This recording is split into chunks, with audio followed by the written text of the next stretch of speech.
আল্লাহ পাকের হাবিব বলেছেন, কোন মানুষ যদি একটা গুনাহ নিয়ে কবরে যায়, ওই একটা গুনাহের জন্য তাকে ন্যূনতম ৭,০০০ বছর জাহান্নামে জ্বলতে হবে। নাউজুবিল্লাহ, ৭,০০০ বছর জাহান্নামের আগুনে জ্বলতে হবে কেউ যদি একটা কবিরা গুনাহ নিয়ে কবরে যায়। নাউজুবিল্লাহ বলেন, আস্তাগফিরুল্লাহ ওয়া আতুবু ইলাইহি। ভাইও, রাত্রে ঘুমাতে গেলেন, যদি কপাল ভালো হয় ঘুম থেকে জাগলেই সকাল, আর যদি না জাগেন তাহলে পরকাল। কথা বুঝছেন? আমার কথা। এসে চিনু হেতাই, বেদে চিনু বাসা, বড় মমতায় খেলা হলে শেষ, ছেড়ে পরিবেশ যেতেই হবে, নিয়তি যেতেই। आगा है अपनी मौत से कोई बशर नहीं, सामान तू बरसते हैं फलों की खबर नहीं। मृत्यु नामक शरबतेर प्याला सकलेई बाध्य पान करिते, मृत्यु नामक शरबतेर प्याला सकलेई बाध्य पान करिते। কবর সেই দরওয়াজা যা দিয়া প্রবেশ করতে হবে পরকালের জগতে। আমার বাবাজিরা, আমি আপনি সলিমুদ্দিন, কলিমুদ্দিন, রাজা, বাদশাহ, দুনিয়ার পীর বুজুর্গ কেউ থাকতে পারবো না। থাকতে পারবো কি? কেউ থাকতে পারবো না বাবা। আল্লাহ আমাদের সাময়িক একটা হায়াত দিয়ে এই দুনিয়ার বুকে পাঠিয়েছেন। এই জন্য বাবা বুদ্ধিমান ওই ব্যক্তি যে আখিরাতের পাতেই বেশি বেশি করে দুনিয়ায় থাকতে জোগাড় করে, নেক আমল করে, কথা কম বলে, বেশি মানুষের সাথে মিশানা, সুযোগ পেলেই ইবাদতে জীবনটা কাটিয়ে দেয়, রাত্রিটা কাটিয়ে দেয়। ওই ব্যক্তির মতো চালাক, ওই ব্যক্তির মতো চতুর আল্লাহ পাকের হাবিব বলেন এই পৃথিবীতে দ্বিতীয় কেউ নাই। আমার বাবাজিরা, সে কবরস্থান জোগাড় করতে হবে। কারণ মানুষ যখন মারা যায়, আরে বাপ মারা গেল, পাশে সন্তানাদি বসে বসে কান্দে। মা মারা গেল, সন্তানাদি পাশে বসে বসে কান্দে। যত বড় নিষ্ঠুর সন্তান হোক না কেন, মা বাবা মারা গেলে কেউ পৃথিবীতে নিজেরই নিবৃত রাখতে পারে না। কিন্তু দেখবেন সমাজে বেশিরভাগ ছেলে সন্তান থেকেও মেয়ে সন্তানাদি বেশি কান্দে। কারণ কিতাবের ভিতর আসছে আমার মা বোনদের হৃদয়টা, কলিজাটা একটু বেশি নরম, তারা একেবারে দুর্বল হাড়ের মানুষ। এই মা বোনেরা বেশি কান্দে। আমার মায়েরা যখন বেশি কান্দে, মাথার চুলকে আউলে চাউলে করে ফেলে, মুখে চপাটাঘাত করে, তখন নাকি আল্লাহ পাক ওই মালাকুল মউতকে আবার পাঠিয়ে দেয়। মালাকুল মউত এসে একটা বাসন দেয় মৃত ব্যক্তির ঘরের দরওয়াজার সামনে দাঁড়াইয়া। যদি আমরা দুনিয়ার কেউ শুনি না, কিতাবের ভিতরে স্বর্ণরক করে আল্লাহ পাকের হাবিব এগুলি উল্লেখিত করে দিয়েছেন আমাদের জন্য। ফায়াকুলু মালাকুল মউত ওয়াইলাকুম মাল ফাযাউ ওয়া ফীমাল জাযাউ ফামা আযহাবতু। মানুষ যখন মারা যাওয়ার পরে সন্তানাদি যখন কান্দে, মালাকুল মউত ডাক দিয়ে বলে, ও গরুওয়ালা, তোমরা এত ধৈর্য হচ্ছ কেন? তোমরা এত বিস্মিত হইছো কেন? ওয়াইলাকুম মাল ফাযাউ ওয়া ফীমাল জাযাউ ফামা আযহাবতু লিআহাদিম মিনকুম রিজকা। ও গরুওয়ালা শুনো, তোমার বাবার রিজিক আমি মালাকুল মউত উঠিয়ে নাই। ওয়ালা নাকাসতু লাহু উমরা, তোমার বাবার হায়াত আমি মালাকুল মউত কমাই নাই।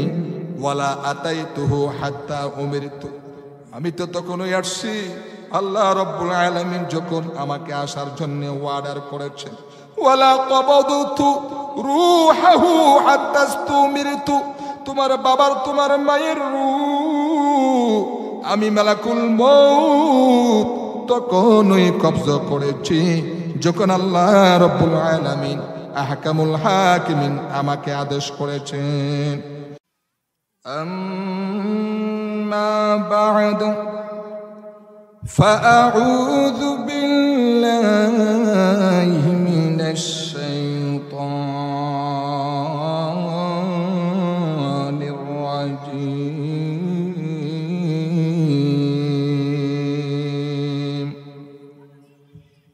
بسم الله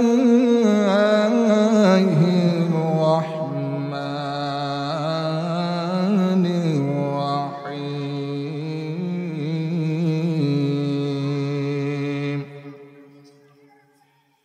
إن الله يحب الذين يقاتلون في سبيله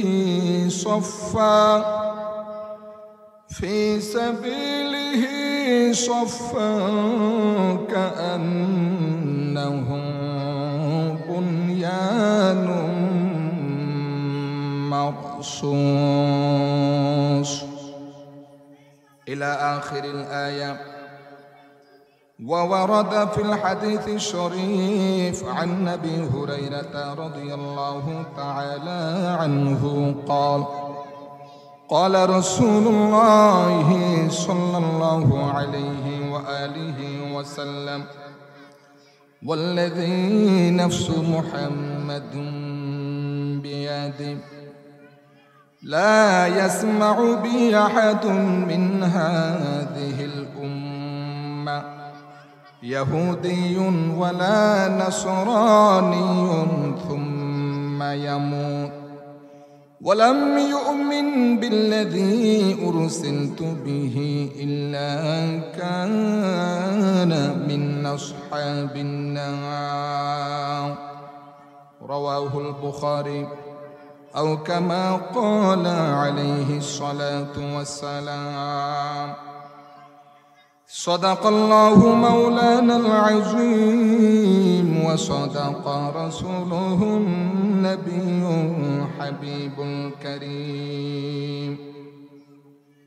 سبحانك لا علم لنا إلا ما علمتنا إنك أنت العليم الحكيم. وسبحانك لا فهم لنا إلا ما فهمتنا إنك أنت الجواد الكريم. رب اشرح لي صدري ويسر لي أمري واحلل عقدة من لساني يفقه قولي. شكل الدروس ريبوري. اللهم صل على محمد وعلى آل محمد كما صليت على إبراهيم وعلى آل إبراهيم إنك حميد مجيد. اللهم بارك على محمد وعلى آل محمد كما باركت على إبراهيم وعلى آل إبراهيم إنك حميد مجيد. ميدوره مجبوره أي سيد عالم ميدوره مجبوره أي سيد عالم دیدار دکھاتے نہیں آواز سنا دو دیدار دکھاتے نہیں آواز سنا دو میں صورت یوسف کو نہیں چاہنے والا میں قیس کے مانند نہیں عاشق لیلا میں قیس کے مانند نہیں عاشق لیلا میں صورت یوسف کو نہیں چاہنے والا मैं सूरत यूसुफ को नहीं चाहने वाला, मैं कैसो के मानंद नहीं आशिक लैला, मैं कैसो के मानंद नहीं आशिक लैला। अल्हम्दुलिल्लाह, চট্টগ্রাম দক্ষিণ পতেঙ্গা ও দক্ষিণ হালিশহর আল মাহমুদ তাহফিজুল কোরআন মাদ্রাসা হেফজখানা ও নুরানি একাডেমির উদ্যোগে আয়োজিত প্রথমবারের মতো বিশাল শিক্ষা ও প্রদর্শনী তাফসিরুল কোরআন মাহফিলের সম্মানিত শ্রদ্ধেয় সভাপতি, উপস্থিত হযরত উলামায়ে কেরাম, দূর দারাজ থেকে আগত তাওহীদি জনতা, পদ্মনসীন জাহেদা আবেদা সালেহীন মুত্তাকিন পরহেজগার মা ও বোনেরা, সমবেত ছোট্ট কচি কাঁচা নিষ্পাপ আমার সোনামণিরা, আল্লাহ পাকের শান্তির বাণী আপনাদেরকে আবারও দিচ্ছি। আসসালামু আলাইকুম ওয়া রাহমাতুল্লাহি ওয়া বারাকাতুহু। আল্লাহ সুবহানাহু ওয়া তাআলা দরবারে লাখো কোটি শুকর গুজার করছি যে রব বড় দয়া করে মায়া করে ফিতনার যুগে ফাসাদের যুগে কোরআন ও হাদিসের আলোচনা শ্রবণ করার মানুষে আল্লাহ পাক আল মাহমুদ তাহফিজুল কোরআন মাদ্রাসার এই মাহফিলে আমাকে আপনাকে সুস্থতার নিয়ামত দিয়ে সমবেত হওয়ার তৌফিক দান করেছেন। সেই রবের আদালতে অন্তরের মণিকুটা থেকে শুকরিয়াতান উচ্চ আওয়াজে বলি আলহামদুলিল্লাহ। আরো জোরে সুরে বলতে হবে আলহামদুলিল্লাহ। রব্বানা লাকাল হামদ হামদান কাসীরা তাইয়িবান মুবারাকান ফীহি ইয়া রব্বি লাকাল হামদু কামা ইয়ানবাগি লিজালালি ওয়াজহিকা ওয়া আযীমি সুলতানিক। এই বিশাল আকাশের মালিক, বিস্তীর্ণ এই জমিনের মালিক, সাগর নগর পাহাড় পর্বত কুল কায়নাতের মালিক, আমাদের স্রষ্টা, আমাদের রব আল্লাহ সুবহানাহু ওয়া তাআলার শুকরিয়া আদায় করতে পেরে আমরা আবারও পড়ছি আলহামদুলিল্লাহ। আল্লাহ পাকের হাবিব বলেন তামলাহুল মিজান, যারা দুনিয়াতে জীবনে একবারের জন্য আল্লাহ পাকের ভালোবাসায় আল্লাহ পাকের শুকর গুজার করে আলহামদুলিল্লাহ বলে, তামলাহুল মিজান, কিয়ামতের দিন মিজানের পাল্লাকে পূর্ণ করে অসংখ্য অগণিত নেকি দেওয়া হবে। আবারও পড়ি আলহামদুলিল্লাহ। আমার প্রিয় ভাই সব, আপনারা দেখেছেন ছোট্ট কচি কাঁচা সোনামণিরা কত সুন্দর করে অজুর ফরজিয়াত, সুনান, মাসনুন, দোয়া দরুদ, ইসলামী তাহাজিব তামাদ্দুন আপনাদেরকে কত সুন্দর করে পরিবেশন করেছেন। তাহলে এই দ্বীনি মাদারেস, এই দ্বীনি মাদ্রাসা মুসলমানদের জন্য অতীব জরুরি, অতীব ফরজ। অনেক মানুষ আছে, এক লোক দেখা হলো বয়স তার তখন ৭৫ বছর, যে কাকা বলেন তো গোসলের ফরজ কয়টি? সেই বলে গোসলের ফরজ কয়টি আমি তো তা জানি না, তবে আমি বিবাহ করেছি আজ ৫০ বছর হয়ে গেছে, প্রায় ৪৫ বছর হয়ে গেছে। ৪৫ বছর পর্যন্ত আমি ফরজ গোসল করি কোমর পর্যন্ত। নাউজুবিল্লাহ বলবেন না? বাস্তব কথা, মুরব্বী জবান থেকে শোনা। ফটিকছড়ি এক জায়গায় আলোচনাতে মুরব্বীর সাথে কথোপকথনের মধ্য দিয়ে তিনি নিজের জীবনের ভুল বুঝতে পেরে অকপটে স্বীকার করেছেন, আমি বিগত ৪৫ বছর পর্যন্ত নাউজুবিল্লাহ সুম্মা নাউজুবিল্লাহ আস্তাগফিরুল্লাহ ওয়া আতুবু ইলাইহি, তিনি বলতেছেন আমি ফরজ গোসল মনে করতাম কোমর পর্যন্ত নিচের দিকে ধুয়ে নিলেই ফরজ আদায় হয়ে যায়। তাহলে এই মুরব্বীর ৪৫ বছরের কোনো নামাজ, কোনো ইবাদত, কোনো তেলাওয়াত, কোনো বান্দেগানি আল্লাহর কাছে কবুল হয়েছে? হয় না। আল্লাহ পাকের শুকর, সেই সুযোগ এখন আর অজ্ঞ হয়ে বসে থাকার সুযোগ এই জামানার মধ্যে নেই। বিভিন্ন জায়গায় জায়গায় মুড়ে মুড়ে দ্বীনি মাদারেস, উলামায়ে আহলে হকরা, আল্লাহর গোলামরা আমার স্নেহের ভাই জনাব মাওলানা মনিরুদ্দিন সাহেবের মতো এরকম দ্বীনের দায়ীরা আপনাদের সন্তানদের জন্য এই দ্বীনি মার্কাজ খুলে রেখেছেন।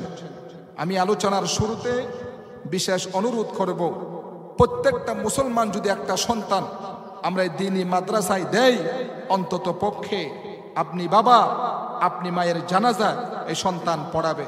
হাদিস শরীফে আছে, আল্লাহ পাকের হাবিব বলেন, মা বাবা যত বড় গুনাহগার বদকার হোক না কেন, নিজের আপন কলিজার টুকরা সন্তান যদি সেই মৃত্যু বাবা মৃত্যু মায়ের জানাজা পড়াই, আল্লাহ পাক ওই সন্তানের জানাজা পড়ার বিনিময়ে তার জিন্দেগির গুনাহ মাফ করে তারে কবরে রাখার সঙ্গে সঙ্গে আল্লাহ তার কবরকে জান্নাতের টুকরা বানাই দিবেন। সুবহানাল্লাহ। অনেক ভাইরা আছে বিদ্বেষ পোষণ করে কপাল পুড়ে যাবে, কপাল পুড়ে যাবে।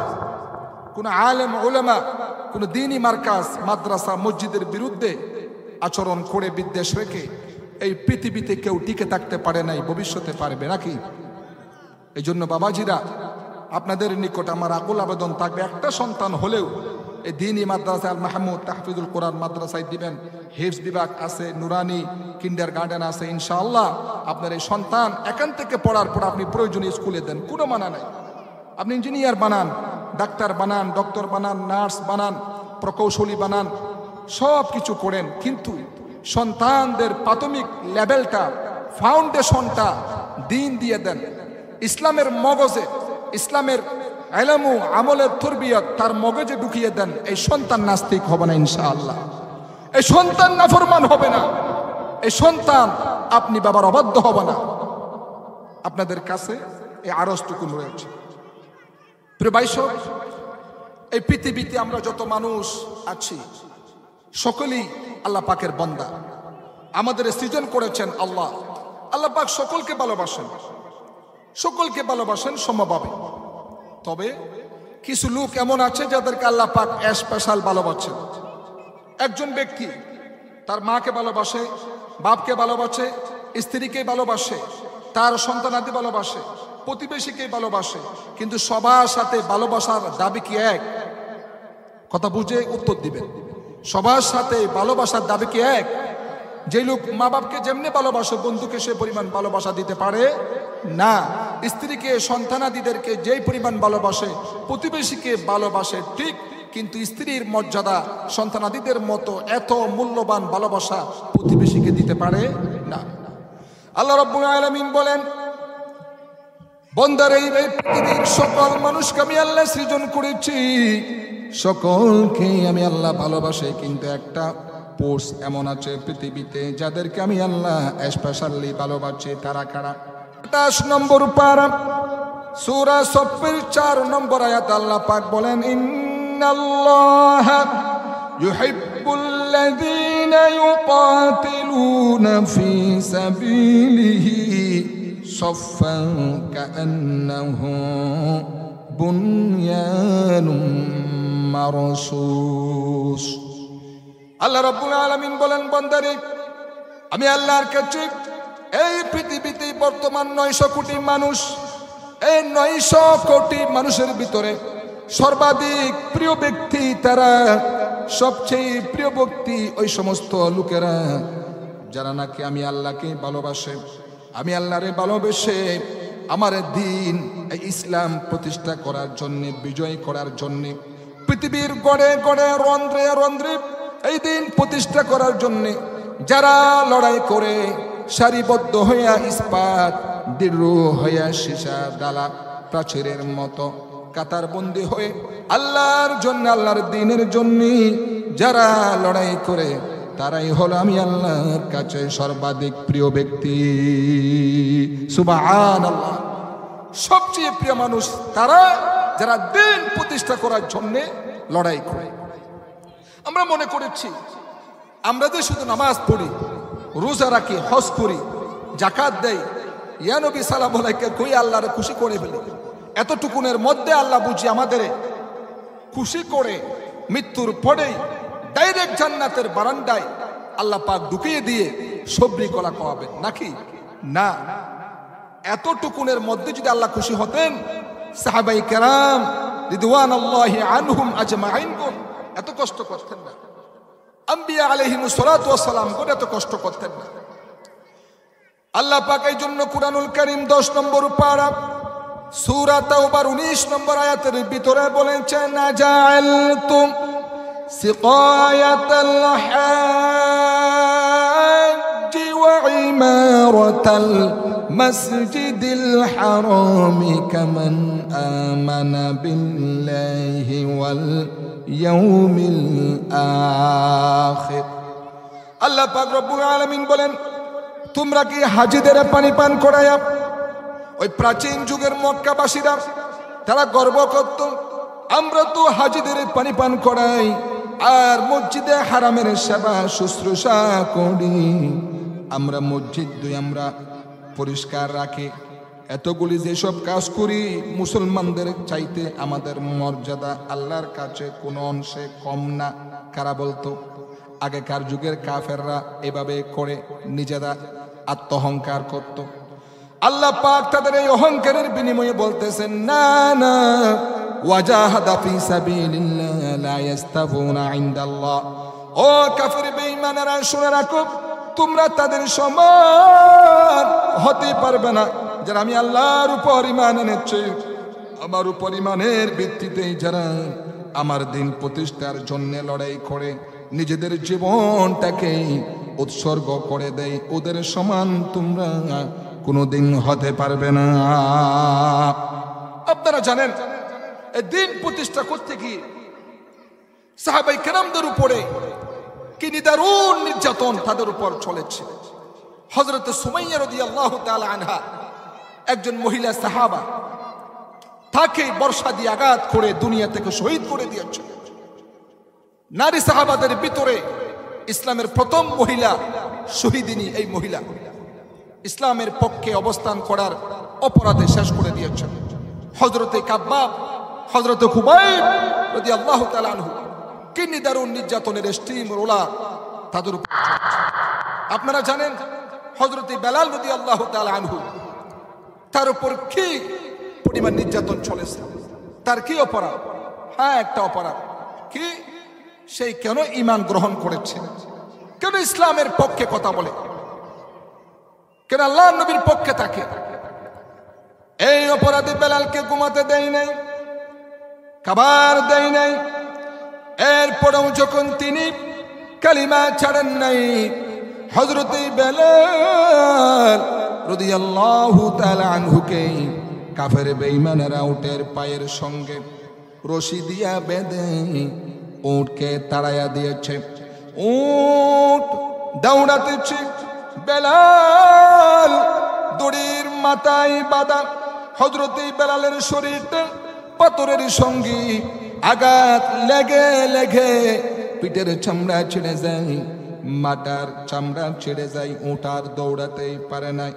তখন উটের পা থেকে হযরতে বেলাল রাদিয়াল্লাহু তাআলা আনহুকে কষিয়ে নিয়ে উত্তপ্ত মরুভূমির উপরে বেলালকে শুয়ে দিয়ে কাফের বেঈমানেরা চতুর্দিকে দাঁড়িয়ে লোহার রড দিয়া তাকেই পিটাচ্ছে আর বলছে, বেলাল এখনো সময় আছে, তুমি যদি তোমার নবীকে মুহাম্মদকে ভুলে গিয়া, তোমার আল্লাহরে ভুলে গিয়া আমাদের লাত মানাতের উপর ঈমান আনো, তাহলে তোমারে আমরা ছেড়ে দিতেই পারি। এই কঠিন মুহূর্তে হযরতে বেলাল আকাশের দিকে একটা আঙ্গুল উঁচু করে বলতেছেন, আহা আহা আহা লা ইলাহা ইল্লাল্লাহ। সবাই পড়ি না ইলাহা ইল্লাল্লাহ, পড়ি না ইলাহা ইল্লাল্লাহ, ইলাহা ইল্লাল্লাহ, পড়ি না ইলাহা ইল্লাল্লাহ, ইলাহা। কালিমা में नमाज़ में अक़ामत में अज़ामी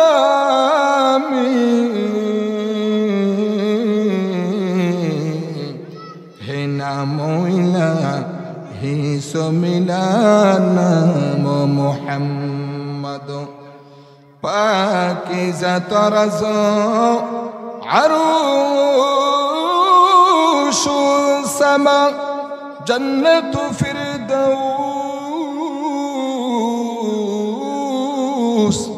আরামগাহি পাকে রসূল আরবি লা ইলাহা ইল্লাল্লাহ ইলাহা মোহাব্বত নিয়ে পড়ে লা ইলাহা ইল্লাল্লাহ ইলাহা লা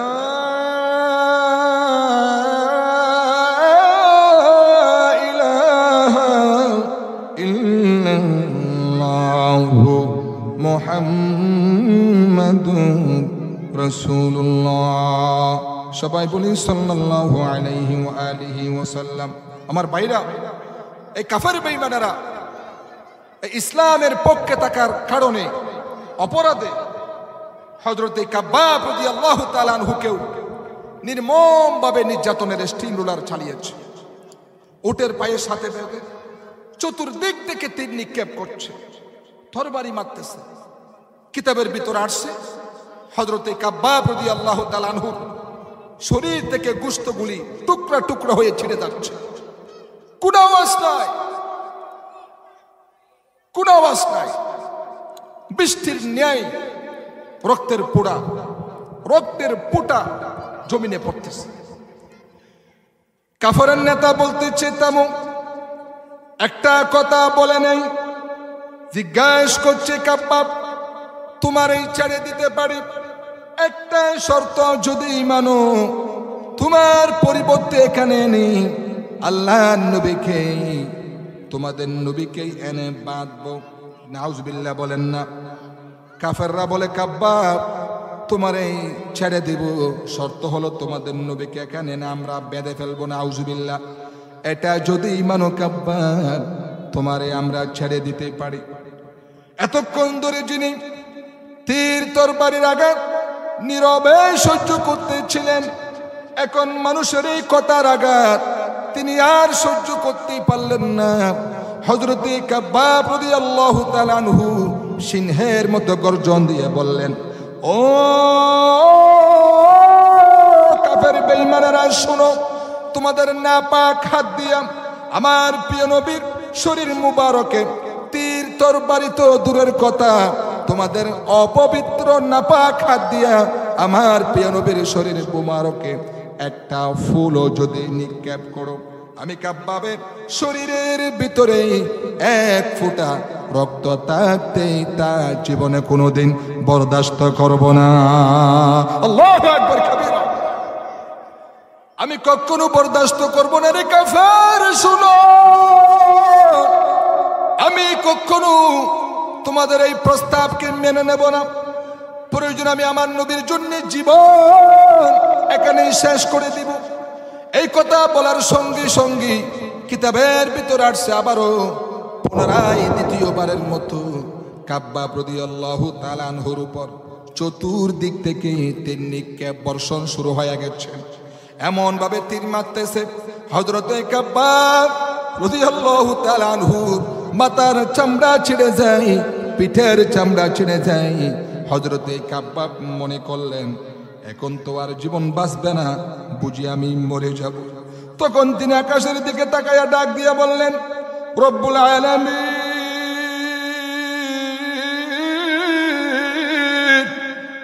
তোমার দিন প্রতিষ্ঠা করতে গিয়া কাফের বেঈমানরা আমি কাব্বাবকে মারতে মারতে শেষ করে দিচ্ছে। আল্লাহ, আমি বুঝি এখনই মারা যাব, আমার জীবনের হায়াত ফুরিয়ে গেছে। আয় আল্লাহ, জীবনের এই শেষ মুহূর্তে আমার মন চাই যদি দুইটা সেজদা তোমার এই দিতে পারতাম, দুরাকাত নামাজ যদি আমি পড়তে পারতাম, তাহলে আমি কাব্বাব নিজেরই বড়ই ভাগ্যবান ধন্য মনে করতাম। তবে কিভাবে আমি সেজদা দেই? চতুর্দিকে কাফেররা দাঁড়ানো।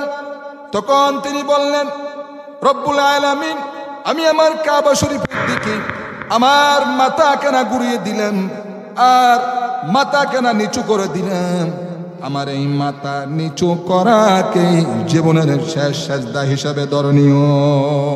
কাফের বেঈমানেরা হযরতে কাব্বা রাদিয়াল্লাহু তাআলা আনহুর মাথা ধরে অন্যদিকে ঘুরিয়ে দিল। হযরতে কাব্বাব সঙ্গে সঙ্গে পড়ে নিলেন ফাআইনামা তুওয়াল্লু ফাসাম্মা ওয়াজহুল্লাহ। পড়েন সবাই, ফাআইনামা তুওয়াল্লু ফাসাম্মা ওয়াজহুল্লাহ। ও কাফের বেঈমানেরা, যেদিকে মুখ ঘুরাও সেদিকেই আমার আল্লাহ, আমার আল্লাহ, আল্লাহ ছাড়া কোনো দিক নাই। বলি সুবহানাল্লাহ। হাজর মে শাজর মে তেরা রঙ্গ বো হ্যায়, শাজর মে হাজর মে তেরা রঙ্গ বো হ্যায়, जिधर देखो ता है उधर तूने तू है। নদীরে কুল বাঙ্গে ওই কুল বরে এই তু নদীর খেলা। নদীরে কুল বাঙ্গে ওই কুল বরে এই তো নদীর খেলা। সকাল বেলা দনিরে তুই ফকির সন্ধ্যা বেলা। আমার বাবাজিরা, সাহাবায়ে কেরাম রিদওয়ানুল্লাহি আনহুম আজমাইনগণ, এই দিন ইসলাম কুরআনুল কারীম গোটা বিশ্বময় ছড়িয়ে ছিটিয়ে দেওয়ার জন্য এই চট্টগ্রামের এই বন্দর নগরী পর্যন্ত পৌঁছে দেওয়ার জন্য নিজেদের জীবনটাকে তারা বিলিয়ে দিয়েছেন। নিজেদের স্ত্রীদের বিধবা বানিয়েছেন, সন্তানাদিদেরকে এতিম করেছেন। আজকে সেই ইসলাম আমাদের আল্লাহ রাব্বুল আলামিন এই ইসলামের জন্য আমাদের এক ফোঁটা রক্ত পর্যন্ত জড়াতে হয় নাই, এক ফোঁটা ঘাম পর্যন্ত আমাদের জড়াতে হয় নাই। অমনিতেই আমাদের বাবা ছিল মুসলমান, আমাদের দাদা ছিল মুসলমান, আমাদের পরদাদা মুসলমান। মুসলমানের গড়ে আল্লাহ আমাকে আপনাকে পাঠানোর বদৌলতে বিনিময়ে আমরা অমনিতে ইসলাম পেয়ে গিয়েছি। আলহামদুলিল্লাহ, বলি আলহামদুলিল্লাহ। এই জন্য আজ বর্তমান যুগের মুসলমানদের কাছে আলেম উলামা ও ইসলামের কোনো মান মর্যাদা নাই, ঠিক কিনা বলে আমার প্রিয় ভাইরা? অথচ ইসলামের জন্য স্বয়ং আমার আপনার নবী, যেই নবী সাল্লাল্লাহু আলাইহি ওয়াসাল্লাম যদি উহুদ পাহাড়কে বলতেন, উহুদ পাহাড় তুই আমার জন্য শূন্য হয়ে যা, কিতাবের ভিতর আসছে আল্লাহ পাক আমার নবীর এই স্বর্ণ বলা কথার বিনিময়ে যদি আমার নবী চাইতেন, সঙ্গে সঙ্গে উহুদ পাহাড়েকে আল্লাহ আমার নবীর জন্য স্বর্ণে রূপান্তরিত করে দিতেন। এত দামি নবী, এত সম্মানের নবী, এই নবী সাল্লাল্লাহু আলাইহি ওয়াসাল্লাম পর্যন্ত আপন মাতৃভূমি মক্কাতুল মুকাররমায় এই দ্বীন প্রতিষ্ঠা করার অপরাধে নাউজুবিল্লাহ, এই কারণে আমার নবীকে মক্কাতুল মুকাররমায় নিজ মাতৃভূমিতেও কাফেররা থাকতে দেয় নাই। বাবা ঝেড়া, আমার আপনার নবী সাল্লাল্লাহু আলাইহি ওয়াসাল্লাম দেখতেছেন মক্কা থাকাকালীন সময়ে দেখতেছেন যে এখান থেকে একদিন হিজরত করা লাগবে। হযরতে আবু বকর সিদ্দিক রাদিয়াল্লাহু তাআলা আনহুকে আগাম জানিয়ে দিয়েছেন, আবু বকর একটা সময় আসতে পারে আমরা বুঝি এখান থেকে হিজরত করে আমাদের এই মদিনা মুনাওয়ারায় যেতে হবে। এইভাবে আমার আপনার নবী ওসমান রাদিয়াল্লাহু তাআলা আনহুকেও বলেছেন, ফারুক আজমকেও বলেছেন, এমনকি যে সকল সাহাবায়ে কেরাম ঈমান এনেছেন প্রত্যেকেই আমার নবীর এই বাণী শুনে আগাম হিজরত করা শুরু করেছেন।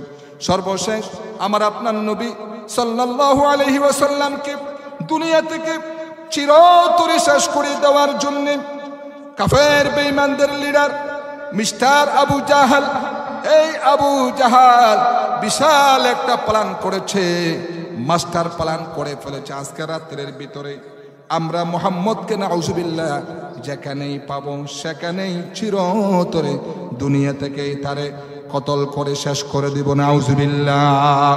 অথচ আল্লাহ রাব্বুল আলামিন আমার নবীকেই বলেছেন, ওয়াল্লাহু ইয়াসিমুকা মিনান নাস। নবী রে, মানুষের অনিষ্টতা থেকে আমি আল্লাহ স্বয়ং আপনাকেই আমার কুদরতি জিম্মায় হেফাজত রাখবো, বলি সুবহানাল্লাহ। আমার বাবাজিরা দেখেন, আমার আপনার নবী কি নিদারুণ কষ্ট করেছেন ইসলামের জন্য, সারা বিশ্বময় ইসলামকে পৌঁছে দেওয়ার জন্য কি ভয়ানক কষ্ট করেছেন বাবা, শুনেন আর মনে মনে চিন্তা করেন, আল্লাহ আমার নবীর আনিত এই দিন ধর্ম মোতাবেক যদি আমার জীবন, আমার ফ্যামিলির জীবন, ছেলে মেয়েদের জীবন, সামাজিক জীবন, পারিবারিক জীবন, রাষ্ট্র জীবন যদি আমরা গঠন করতে পারি, ইনশাআল্লাহ এই জীবনটা আল্লাহ দুনিয়াতে আমাদেরকে জান্নাতের মতন দামি বানাইয়া দিবেন, সুবহানাল্লাহ। যদি বাবাজিরা নিজের মন মতো চলে দুনিয়া থেকে যান, আল্লাহর কসম বড় কবর আছে, কবর আছে। আল্লাহ পাকের হাবিব বলেছেন, কোন মানুষ যদি একটা গুনাহ নিয়ে কবরে যায়, ওই একটা গুনাহের জন্য তাকে ন্যূনতম ৭,০০০ বছর জাহান্নামে জ্বলতে হবে, নাউজুবিল্লাহ। ৭,০০০ বছর জাহান্নামের আগুনে জ্বলতে হবে কেউ যদি একটা কবিরা গুনাহ নিয়ে কবরে যায়, নাউজুবিল্লাহ বলেন। আস্তাগফিরুল্লাহ ওয়া আতুবু ইলাইহি। ভাইও, রাত্রে ঘুমাতে গেলেন, যদি কপাল ভালো হয় ঘুম থেকে জাগলেই সকাল, আর যদি না জাগেন তাহলে পরকাল। কথা বুঝছেন? কথা বুঝছেন আমার কথা? এসে চিনু হেতায়, বেদে চিনু বাসা, বড় মমতায় খেলা হলে শেষ, ছেড়ে পরিবেশ যেতেই হবে, নিয়তি যেতেই আগা হে আপনি মৌত সে কোই बशर नहीं सामान तू बरसते हैं फलों की खबर नहीं। मृत्यु नामक शरबतेर प्याला सकलेई बाध्य पान करिते, मृत्यु नामक शरबतेर प्याला सकलेई बाध्य पान करिते, कबर सेई दरवाजा जा दिया प्रवेश करते हबे परकालेर जगते। आमार बाबाजीरा, आमी आपनी सलिमुद्दीन कलिमुद्दीन राजा बादशाह दुनियार पीर बुजुर्ग केउ थाकते पारबो ना। थाकते पारबो कि? केउ थाकते पारबो ना बाबा। आल्लाह आमादेर सामयिक एकटा हायात दिये এই দুনিয়ার বুকে পাঠিয়েছেন। এই জন্য বাবা বুদ্ধিমান ওই ব্যক্তি যে আখিরাতের ফাতেই বেশি বেশি করে দুনিয়ায় থাকতে জোগাড় করে, নেক আমল করে, কথা কম বলে, বেশি মানুষের সাথে মিশানা, সুযোগ পেলেই ইবাদতে জীবনটা কাটিয়ে দেয়, রাত্রিটা কাটিয়ে দেয়। ওই ব্যক্তির মতো চালাক, ওই ব্যক্তির মতো চতুর আল্লাহ পাকের হাবিব বলেন এই পৃথিবীতে দ্বিতীয় কেউ নাই।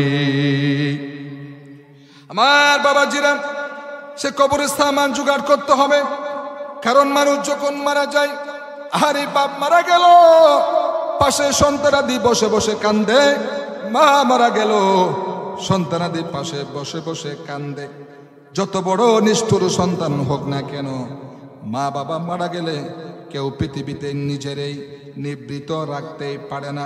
কিন্তু দেখবেন সমাজে বেশিরভাগ ছেলে সন্তান থেকেও মেয়ে সন্তানাদি বেশি কান্দে। কারণ কিতাবের ভিতর আসছে আমার মা বোনদের হৃদয়টা, কলিজাটা একটু বেশি নরম, তারা একেবারে দুর্বল হাড়ের মানুষ। এই মা বোনেরা বেশি কান্দে। আমার মায়েরা যখন বেশি কান্দে, মাথার চুলকে আউলে জাউলে করে ফেলে, মুখে চপাটাঘাত করে, তখন নাকি আল্লাহ পাক ওই মালাকুল মউতকে আবার পাঠিয়ে দেয়। মালাকুল মউত এসে একটা বাসন দেয় মৃত ব্যক্তির ঘরের দরওয়াজার সামনে দাঁড়াইয়া। যদি আমরা দুনিয়ার কেউ শুনি না, কিতাবের ভিতরে স্বর্ণরক করে আল্লাহ পাকের হাবিব এগুলি উল্লেখিত করে দিয়েছেন আমাদের জন্য। ফায়াকুলু মালাকুল মউত ওয়াইলাকুম মাল ফাযাউ ওয়া ফীমাল জাযাউ ফামা আযহাবতু।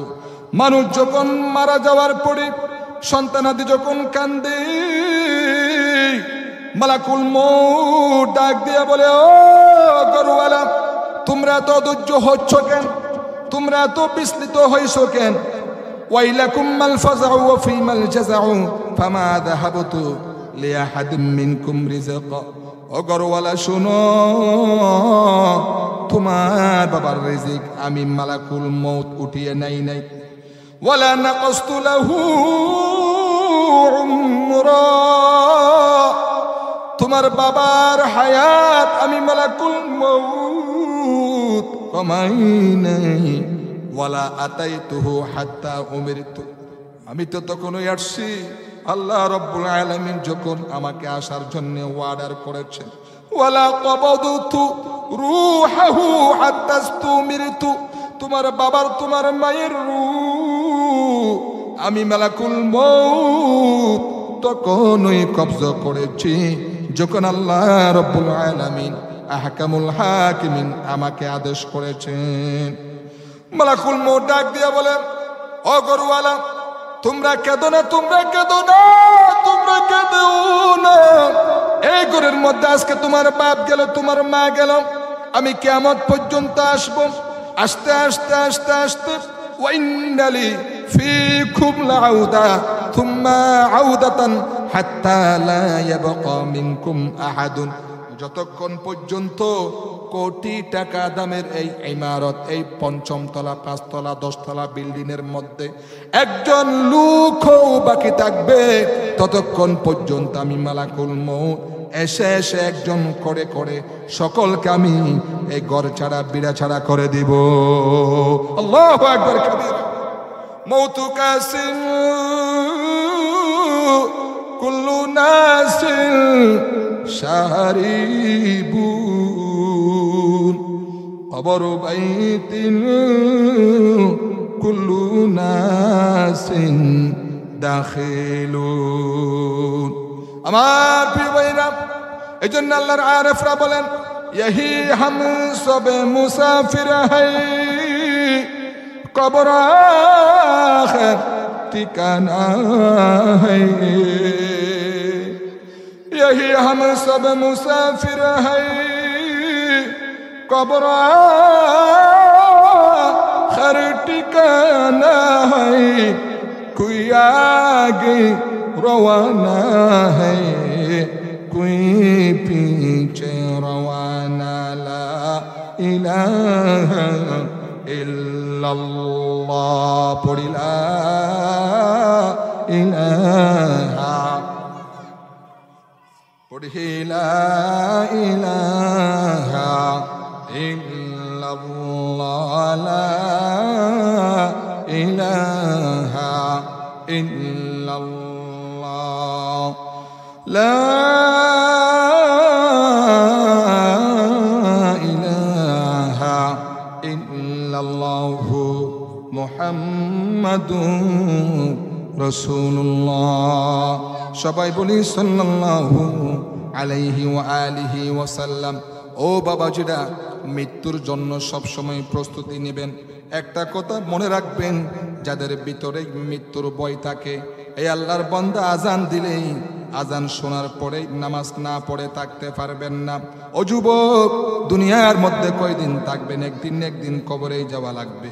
আল্লাহর ওয়াস্তে পায়ে ধরে বলি বাবা, এই আজান শোনার পরে যদি আপনি মসজিদে না যায়া নিজের মন মতো চলে জীবনটা কাটাইয়া দেন, আল্লাহ পাকের হাবিব বলেন, কিয়ামতের দিন আজান শোনার পরে যেই মুসলমান নরনারী নামাজ না পড়ে মসজিদের পাশ দিয়ে হেঁটে চলে যায়, অথচ সেই ফজরের আজান শুনলো, জোহর আসর মাগরিব এশার আজান শুনলো, অথচ নামাজ পড়লো না, আল্লাহ পাকের হাবিব বলেন কিয়ামতের দিন তার দুই কানের ভিতরে জাহান্নামের আগুনকে সীসা করে তার কানে দেওয়া হবে। নাউজুবিল্লাহ।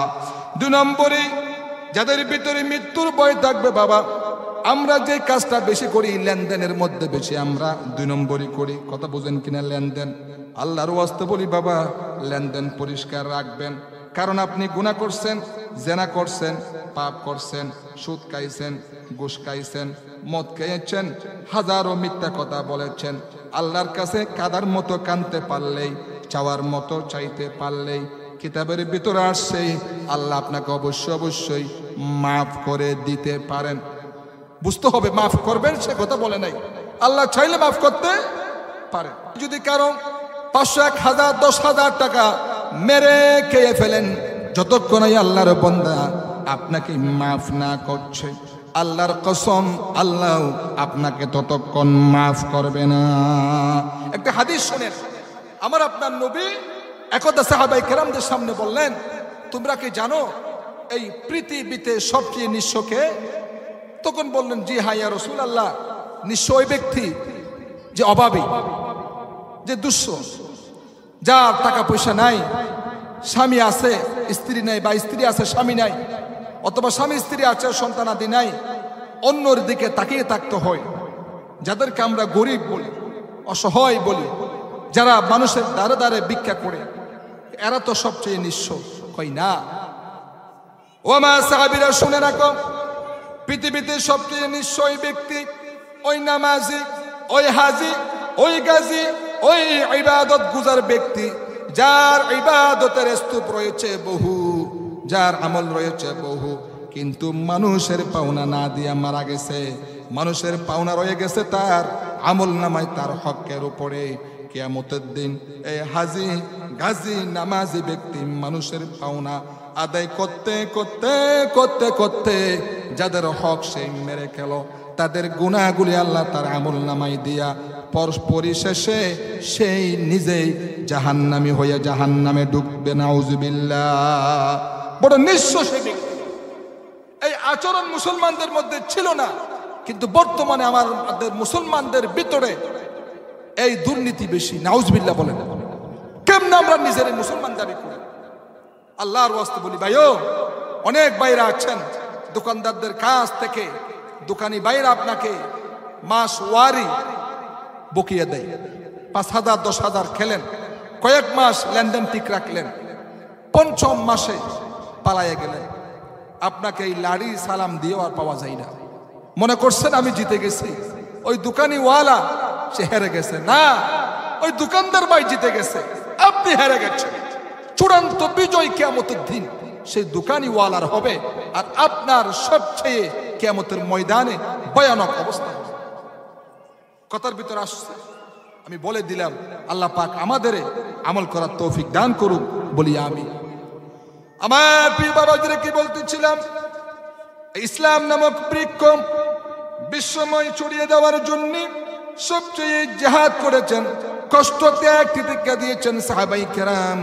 সাহাবায়ে কেরামদের থেকেও বেশি কষ্ট করেছেন স্বয়ং আমার আপনার নবী সাল্লাল্লাহু আলাইহি ওয়াসাল্লাম।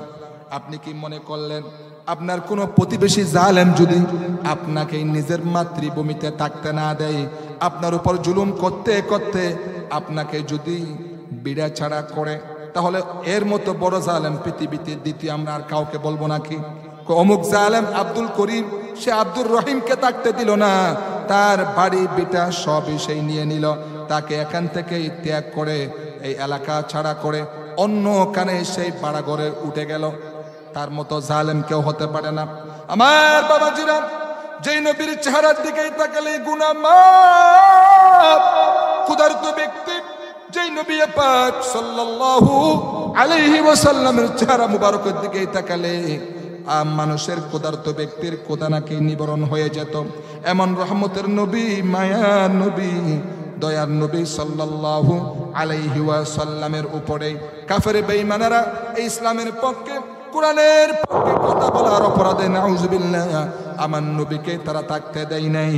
আমার বাবাজিরা, হিজরতের রাত জিবরাইল আলাইহিস সালাতু ওয়াস সালাম কবির রজনীতে এসে বলতেছেন, ইয়া রাসূলুল্লাহি, তাড়াতাড়ি ঘুম থেকে উঠেন, মদিনার দিকে চলে যান।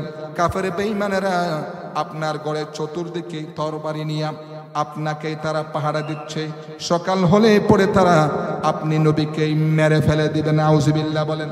আমার আপনার নবী তাড়াতাড়ি ঘুমের থেকে জেগে হযরতে আলী রাদিয়াল্লাহু তাআলা আনহুকে ডেকে বললেন, আলী, আল্লাহ অর্ডার করেছেন, আমি মদিনায় চললাম, আমার বিছানার উপরে তুমি আমার চাদর গায়ে দিয়ে শুয়ে থাকো।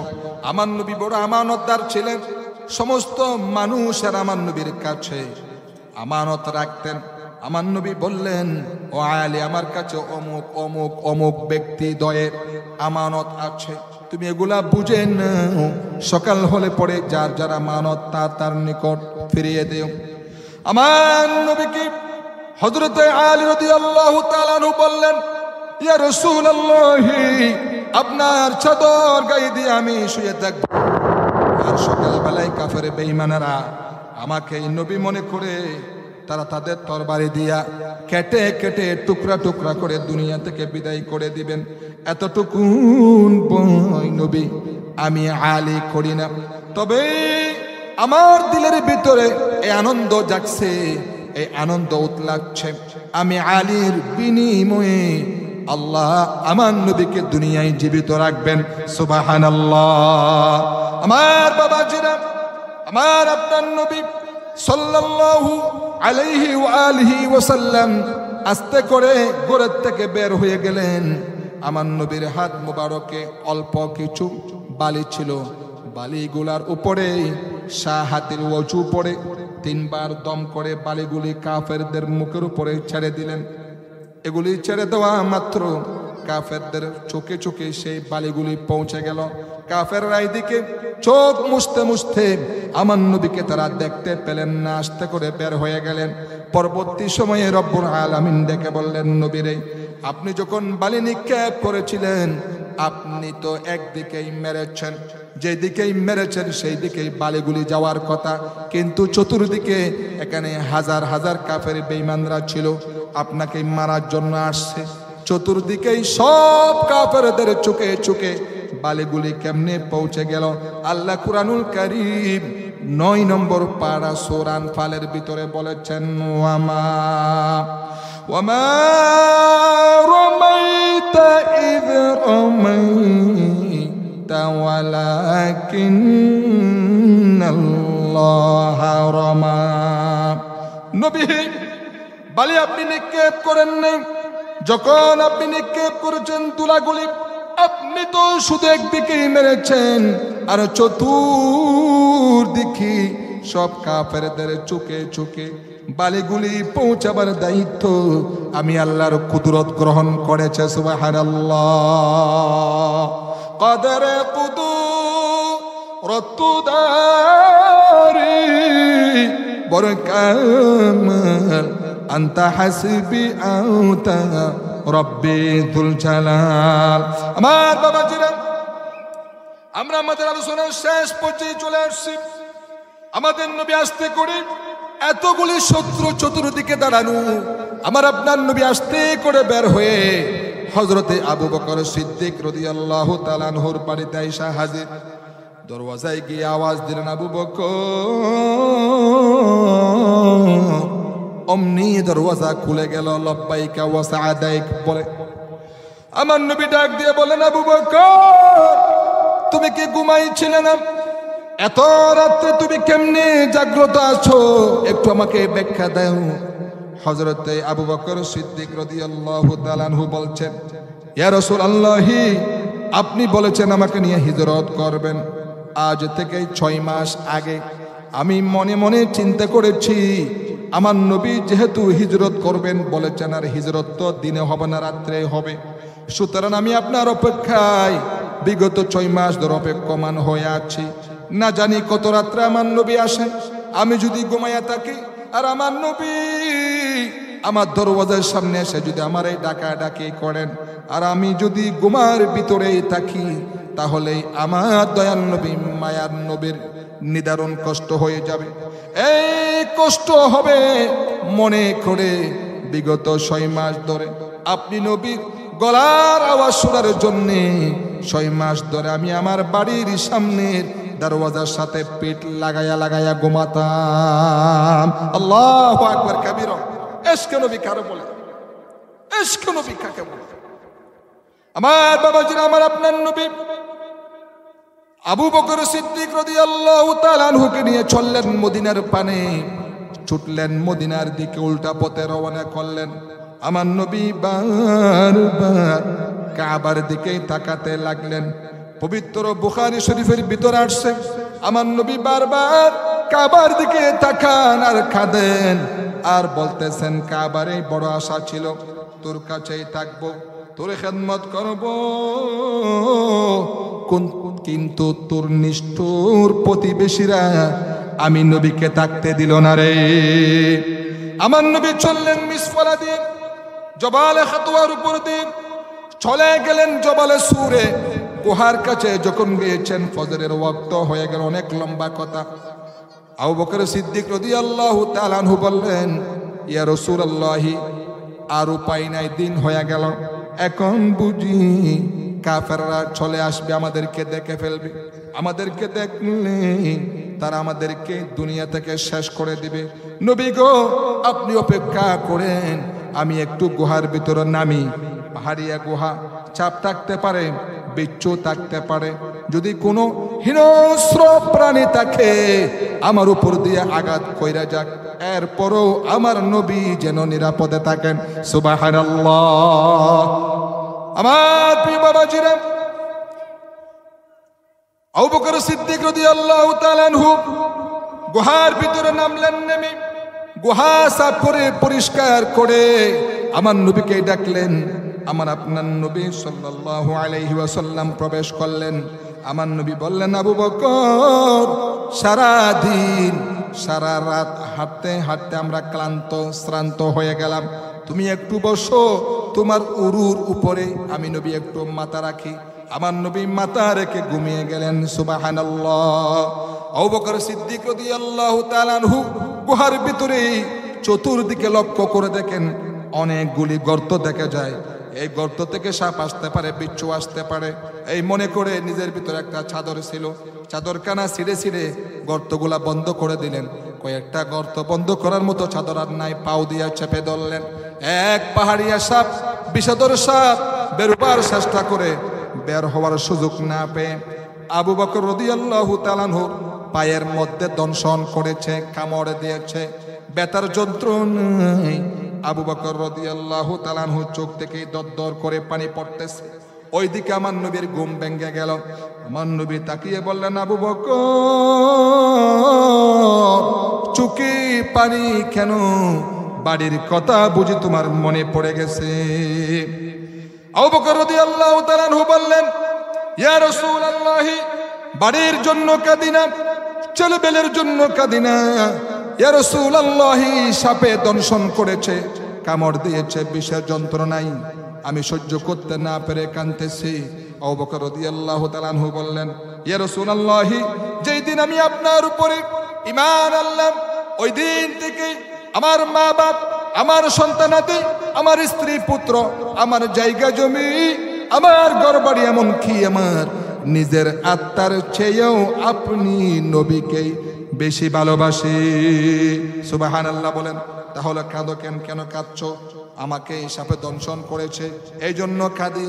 তখন আমার আপনার নবী নিজের শরীর মুবারকের একটুখানি মুখের থেকেই তুতু মুবারক, লালা মুবারক বের করে ওই যন্ত্রণার জায়গায় লাগাইয়া দিলেন। সঙ্গে সঙ্গে যন্ত্রণা বন্ধ হয়ে গেল।